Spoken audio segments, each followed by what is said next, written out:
Book नहीं पढ़ी, चिंता की कोई बात नहीं है, फिर भी आप पास होगे, 100% पास होगे, ये गारंटी है। अगर आपको ऐसा लगता है कि आपने बुक ही नहीं पढ़ी, आपको यही नहीं पता सिलेबस क्या है, डोंट वरी, 100% पास होगे। वीडियो को लास्ट तक देख कर जाओ, पूरी गारंटी ले रहा हूं, आपको यह समझ में आ जाएगा कौन सा क्वेश्चन कैसे करना है। Hello dear student, welcome back to my channel NIOS की पढ़ाई। मैं राकेश सोलंकी आपका एक बार फिर से अपने चैनल में स्वागत करता हूं। आज की इस वीडियो में मैं आपको बता रहा हूं class 10th subject English subject code 202 का न्यू सिलेबस। मैं आपको बता रहा हूं कि आपको पेपर कैसे करके आना है। मैं आपको पूरी गारंटी से कहता हूं, जैसा मैं बता रहा हूं अगर आप वैसा ही करके आओगे तो पहले ही 1 घंटे में एग्जामिनेशन हॉल के अंदर जो आपका पहला ही 1 घंटा होगा, 1 आवर होगा, उसमें आप इतने सारे क्वेश्चन कर लोगे कि आपको लगेगा कि हाँ जी अब आप 100% पास हो। अगर आपने किताब नहीं पढ़ी तो चिंता की कोई बात नहीं है। अगर अब तक आपने इंग्लिश की बिल्कुल भी तैयारी नहीं की तो भी चिंता की कोई बात नहीं है। मैं जैसे बताऊं वैसे ही पेपर करके आना है आपको। इसलिए मैं आपसे कहूंगा एक पेन और एक नोटबुक अपने पास रख लो और जैसे जैसे मैं आपसे कहता रहा हूं वैसे वैसे पेपर को सॉल्व करते रहो और पेपर को समझो। इस वीडियो को अगर आप 2 बार भी देख के जाते हो ना, इंग्लिश का पेपर पूरा करके आओगे, पूरी गारंटी है। पूरे अनुभव के साथ आपसे कह रहा हूं 100% पास हो गए आप इंग्लिश के पेपर में। डियर स्टूडेंट, पेपर को डिवाइड किया गया है 4 सेक्शन में। Section A, section B, section C और सेक्शन डी। सेक्शन ए में पूछे जाते हैं आपसे 2 क्वेश्चन, सेक्शन बी में पूछे जाते हैं आपसे 4 क्वेश्चन, सेक्शन सी में पूछे जाते हैं आपसे 6 क्वेश्चन और सेक्शन डी में पूछे जाते हैं आपसे 8 क्वेश्चन। तो टोटल नंबर ऑफ क्वेश्चन आते हैं आपके पास 20 अर्थात 20। My dear student, section A में आते हैं 2 क्वेश्चन और टोटल होते हैं 15 मार्क्स के। दोनों के ही दोनों अनसीन पैसेज होते हैं और इनको करने का तरीका बहुत ही आसान है। जैसा कि आप बचपन से करते आ रहे हो, अनसीन पैसेज को रीड करना है और उसके आंसर वहीं से आपको देने हैं। बचपन से आपने ये काफी किया होगा, रीड करना है और आंसर देने हैं। टोटल होंगे आपके 2 क्वेश्चन सेक्शन ए में। तो जैसे ही आप सेक्शन ए सॉल्व कर लोगे तो आपके हो जाएंगे 15 मार्क्स। अब बात करते हैं सेक्शन बी की तरफ। सेक्शन बी में होते हैं 4 क्वेश्चन, लेटर, रिपोर्ट, पैराग्राफ। ये तो 100% आएंगे ही। लेटर 100% आएगा, रिपोर्ट 100% आएगी, पैराग्राफ 100% आएगा। क्वेश्चन नंबर जो चौथा होता है उसमें या तो आपके पास आएगा नोटिस या आएगा टेलीफोनिक मैसेज। फॉर्मल लेटर लिखने जा रहे हो, जैसा कि आपको पीछे स्क्रीन पे दिख रहा है। सबसे पहले आपका अपना एड्रेस अर्थात सेंडर का एड्रेस आता है, उसके बाद डेट, उसके बाद आप जिसको लेटर लिख रहे हो, जैसे कि to the SHO, to the newspaper editor या टू द एमसीडी कमिश्नर, आप जिसको लिख रहे हो तीसरे नंबर पे आएगा उसका एड्रेस। उसके बाद आप देख रहे हो आता है सब्जेक्ट। सब्जेक्ट का मतलब होता है कि आप लेटर किस बारे में लिख रहे हो। यह सब कुछ आपको लेटर के अंदर से ही मिल जाएगा। इतना लिखने के बाद अब आप लिखोगे सर या मैम और आप लेटर की मेन बॉडी को स्टार्ट कर दोगे। लेटर की मेन बॉडी को खत्म करने के बाद आपको लास्ट में लिखना होता है थैंकिंग यू, योर ट्रूली और अपना नाम और फोन नंबर। तो ये था फॉर्मेट किसका, फॉर्मल लेटर का। डियर स्टूडेंट, रिपोर्ट का जो फॉर्मेट होता है वो बहुत ही आसान है, जैसा कि आपने पीछे स्क्रीन पर देख रखा है। सबसे पहले अगर आपको रिपोर्ट लिखना है तो करना क्या होगा, एक बॉक्स बनाना होगा। रिपोर्ट हमेशा बॉक्स में लिखी जाती है। फिर आपको टाइटल लिखना होगा और आपको साइड में लिखना होगा रिपोर्टेड बाय। रिपोर्टेड बाय लिखने के बाद आप उसमें नाम लिख सकते हैं, जो भी रिपोर्ट के अंदर नाम दिया गया होगा क्वेश्चन में, आप वहां से नाम लिखेंगे और आपका रिपोर्ट का फॉर्मेट तैयार हो जाएगा। जब आप रिपोर्ट लिख लेंगे उसके बाद ही आपको बॉक्स को बंद करना है। इस तरह रिपोर्ट का फॉर्मेट काफी आसान होता है। अब बात करते हैं पैराग्राफ। पैराग्राफ जो आपके सेक्शन बी में आता है उसका नंबर होता है क्वेश्चन नंबर 6। क्वेश्चन नंबर 6 हमेशा एक पैराग्राफ होता है। आपको कोई 3 टॉपिक दिए गए होंगे और आपको 3 में से किसी एक के बारे में पैराग्राफ लिखना है, तो आप वहां से पैराग्राफ लिख सकते हैं। जो आपको टॉपिक आता है, जो इजी रहता है, आप उसमें पैराग्राफ लिखकर आ सकते हैं। और पैराग्राफ लिखा जाता है कम से कम 10 लाइन में। कम से कम 10 लाइन का पैराग्राफ तो आपको लिखना ही है। तो यह आप कर सकते हैं सेक्शन बी का क्वेश्चन नंबर 6। अब चलते हैं सेक्शन सी की तरफ, और सेक्शन सी का पहला जो क्वेश्चन है वो है प्रेपोजिशन। आपको जो ऑप्शन दे रखे हैं उसके अंदर एक सुटेबल प्रेपोजिशन फिल करना है। तो यह भी क्वेश्चन बहुत आसानी से हो जाता है। अगर हम बात करते हैं क्वेश्चन नंबर 8 की, तो क्वेश्चन नंबर 8 आता है आपका 6 मार्क का, और इसमें होता है करेक्ट एडजेक्टिव। यानी कि आपको एक सेंटेंस के अंदर 2 ऑप्शन दे रखे हैं और उसमें से जो आपको बेस्ट लगता है कि ये एडजेक्टिव यहां पर आएगा, वो आप आंसर लिखकर आ सकते हैं। फॉर एग्जाम्पल क्वेश्चन नंबर 8 में जैसा कि आपको दिखाई पड़ रहा है, the thrilling dash thrilled crowd watched the juggler in amazement. यहां पे 2 ऑप्शन है, थ्रिलिंग या थ्रिल्ड। तो जो आपको बेस्ट लगता है वो आप यहां पर फिल करके आ सकते हैं। 8वें का अगर आप सेकंड ऑप्शन देखते हैं, apple contain some of the more या मोस्ट इंपोर्टेंट मिनरल्स। तो आपको क्या लगता है यहाँ पे मोस्ट आएगा या मोर आएगा? तो मुझे तो लगता है कि यहाँ पर मोस्ट आएगा, तो मैं यहाँ पे फिल कर दूंगा most. Apple contain some of the most important minerals. इस तरह क्वेश्चन नंबर 8 बहुत ही आसानी से हो जाएगा। इसके लिए भी बुक को रीड करने की कोई भी जरूरत नहीं है। अब बात करते हैं क्वेश्चन नंबर 9 की। क्वेश्चन नंबर 9 अगर आपको सॉल्व करना है तो आपको बुक रीड करने की कोई भी जरूरत नहीं है, क्योंकि क्वेश्चन नंबर 9 भी आपका कंप्लीटली ग्रामेटिकल क्वेश्चन है। इसमें आपको क्या करना है, correct form of the verbs. आपको देख रहे हो यहाँ पे लिखा है स्लो एंड स्टडी विन या विंस द रेस। तो आपको क्या लगता है यहाँ पे विन आएगा या विंस आएगा? तो मुझे तो ऐसा लगता है कि यहाँ पे विन आएगा, तो मैं यहाँ कर दूंगा slow and study win the race. My dear student, question number 10 अगर आप ये सॉल्व करना चाहते हो तो ये बहुत ही आसान तरीका है, गौर से देखिएगा। Rewrite the following pair of sentence. अब यहां पे देखते हैं एक example, it was very cold no one could work. अब हमें क्या करना है, यहाँ पे TOO का यूज करना है। तो मैं क्या करता हूं, इट वॉज वेरी को हटा दूंगा और वेरी की जगह पे लगाऊंगा too. It was too cold no one could work. ये हो जाएगा मेरा आंसर। इसी तरह आपको बाकी के सॉल्व करने हैं। तो ये था आपका rewrite the following pair of sentence. Dear student, अब चलते हैं क्वेश्चन नंबर 11 की तरफ। क्वेश्चन नंबर 11 में आपको क्या करना है, एप्रोप्रिएट फॉर्म्स ऑफ वर्ब। जो आपके सामने 2 ऑप्शन दे रखे हैं, वो दोनों में से जो भी बेस्ट ऑप्शन है वो सेलेक्ट करना है।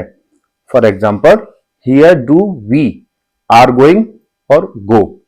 तो यहां पे हियर डू वी, जो भी आपको बेस्ट ऑप्शन लग रहा है कि आर गोइंग आएगा या गो आएगा, उसमें से बेस्ट ऑप्शन सेलेक्ट करके आप लिख सकते हैं। तो क्या लगता है आपको यहाँ पे, हियर डू वी गो या आर गोइंग?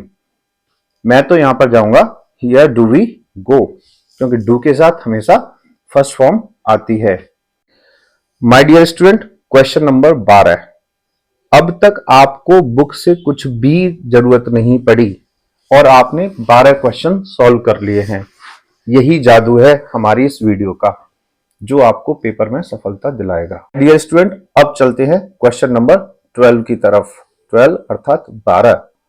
इसका मतलब है WH questions, WH word.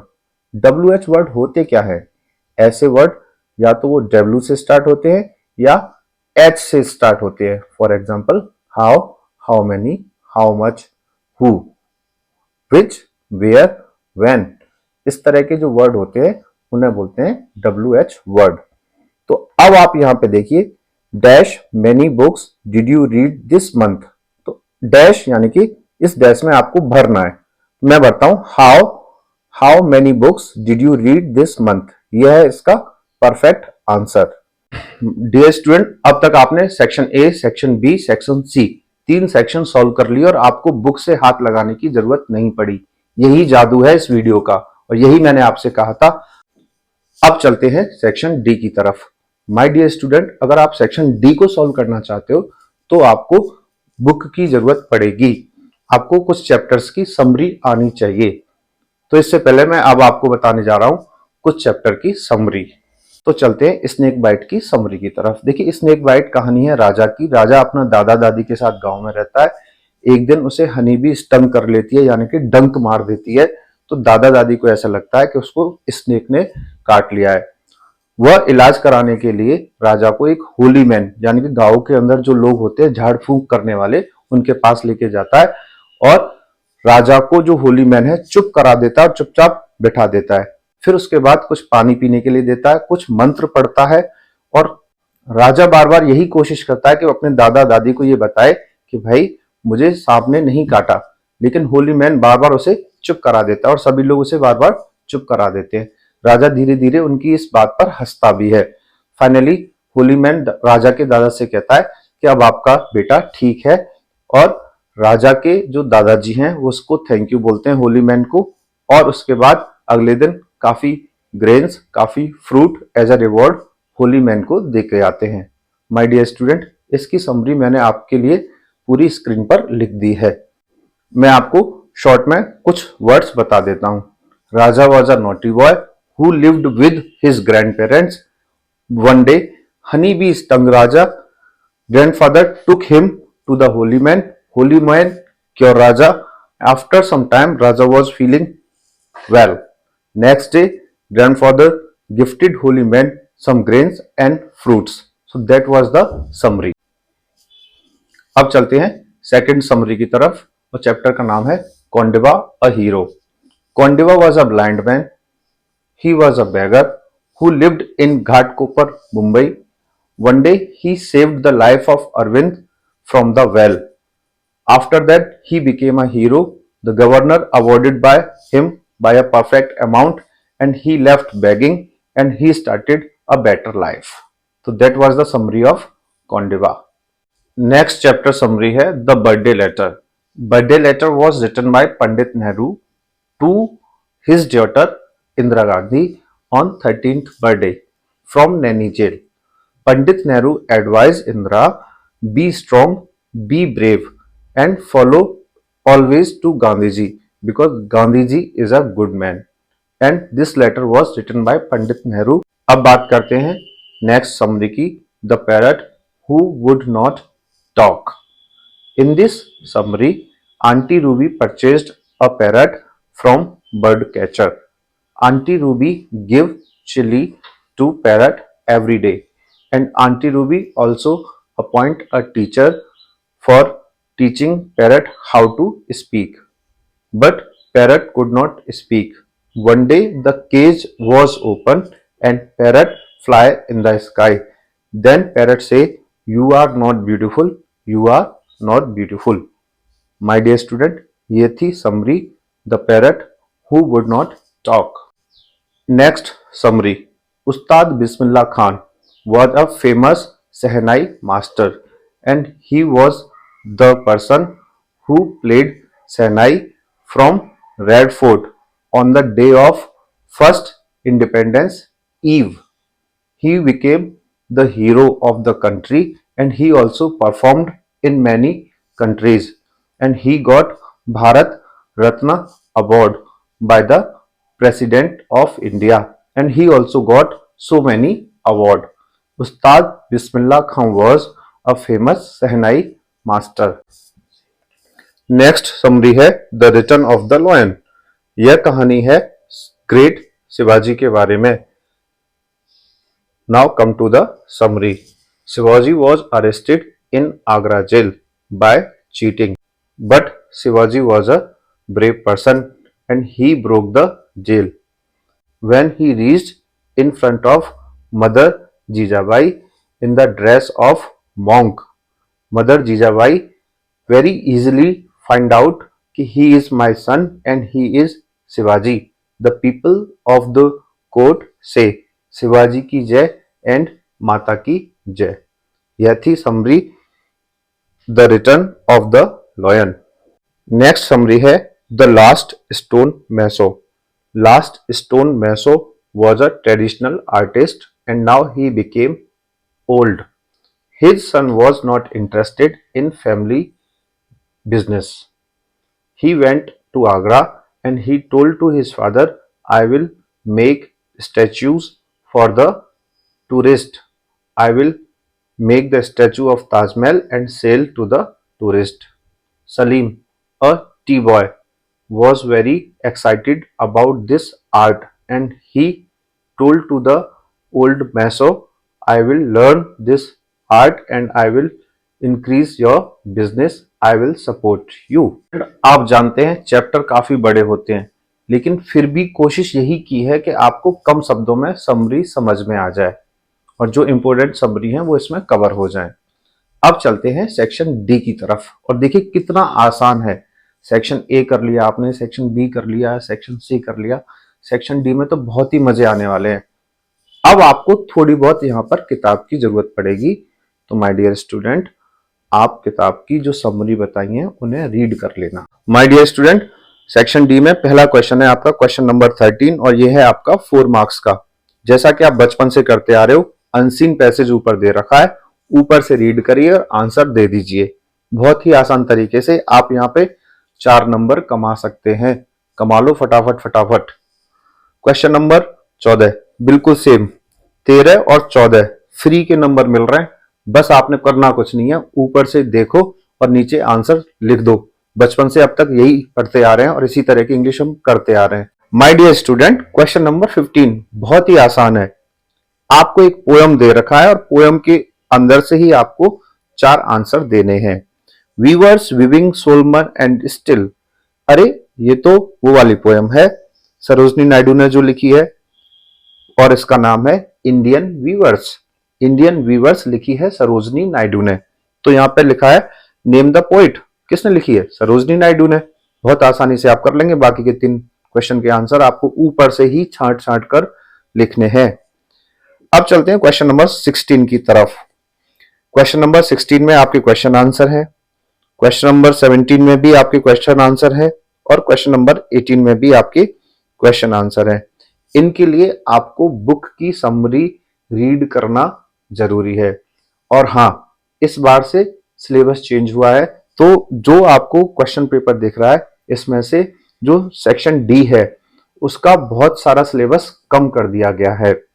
New syllabus में बहुत कम चैप्टर रह गए हैं आपके, इसलिए आपको जो मैंने समरी बताई है वो समरी आप आसानी से रीड कर लीजिए, तो आपको बहुत सारा सेक्शन डी करने के लिए मिल जाएगा।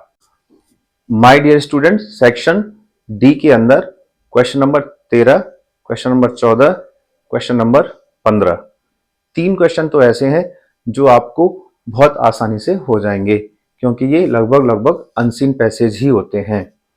और क्वेश्चन नंबर 15 के बाद जो क्वेश्चन स्टार्ट होते हैं वो क्वेश्चन बुक के हैं, क्वेश्चन आंसर हैं। क्वेश्चन नंबर 16, 17, 18, 19, 20 यानी कि 5 जो क्वेश्चन हैं आपकी बुक में, आखिरी के 5 क्वेश्चन बुक के अंदर से ही आते हैं और उसके लिए आपको इंग्लिश चैप्टर की समरी आना बहुत जरूरी है। माय डियर स्टूडेंट जो चैप्टर समरी मैंने आपको बताई है आप उन्हें आसानी से समझ सकते हो। अपनी नोटबुक में लिख लेना और उन्हें याद कर लेना, जिससे कि आपके क्वेश्चन नंबर 16, 17, 18, 19 और 20 बहुत आसानी से सॉल्व कर पाओगे।